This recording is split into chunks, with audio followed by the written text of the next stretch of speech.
ছোলার শাকটা আমি একটু নুন আর হলুদ দিয়ে ভাপিয়ে নিয়েছি, নিয়ে অর্ধেকটা মিক্সি করে নিয়েছি হালকা করে, আর অর্ধেকটা এরকম নিয়েছি, কারণ ছোলার শাক হজম হতে খুব কষ্ট হয়। শাক মাত্রেই তোমরা ভাপিয়ে নেবে একটুখানি নুন হলুদ দিয়ে। এখানে দিয়েছি কালো জিরে আর 5 ফোড়ন দিয়েছি, আর এখানে দেবো বেশ কিছুটা কাঁচা লঙ্কা। ঠিক আছে, এইটা ভালো মতন দেবো, দিয়ে এটাকে ভালো মতন ভাজা হতে হতে ভাজা হোক।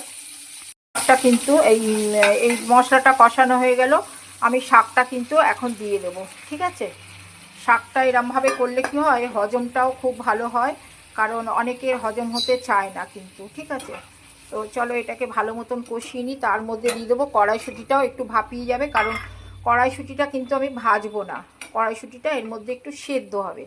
আর হচ্ছে আমি এখানে বড়ি ভেজে রেখেছি, বেগুন ভেজে রেখেছি, আর এখানে একটা ভাজা মশলা আমি রেসিপিতে দিয়ে দিয়েছি, কিরম মশলাটা সেটা মশলা করে রাখবে, আমি এক সময় বলে দেবো। তো চলো এটা হতে থাক।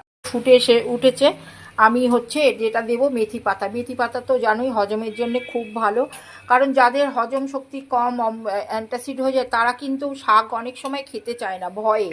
ঠিক আছে, তো আমি বেগুন ভাজাটা করে রেখেছিলাম, এটা দিয়ে দিয়েছি, ওপরে দিয়ে দিয়েছি। এটা জলটা একটুখানি থাকতে থাকতে দিতে হবে, আর যেটা দিলাম একটু বড়িটাও দিয়ে দিলাম। ঠিক আছে, বড়িটাও দিয়ে দিলাম, এটা একটুখানি হোক, তারপরে দেবো আমি ভাজা মশলা। ঠিক আছে, তো এরমভাবে যদি শাক করা হয়, শাক দিয়েই ভাত খাওয়া হয়ে যায় এবং রুটিও খেতে পারবে। ঠিক আছে, আর দেবো যেটা একটুখানি মিষ্টি দেবো, মিষ্টিটা তোমরা যাদের সুগার আছে তারা স্কিপ করে যাবে। আর দেবো হচ্ছে নুন, তো আমি একটু দিয়েছিলাম সেদ্ধর সময়, এখন একটু নুনও দিয়ে দিলাম।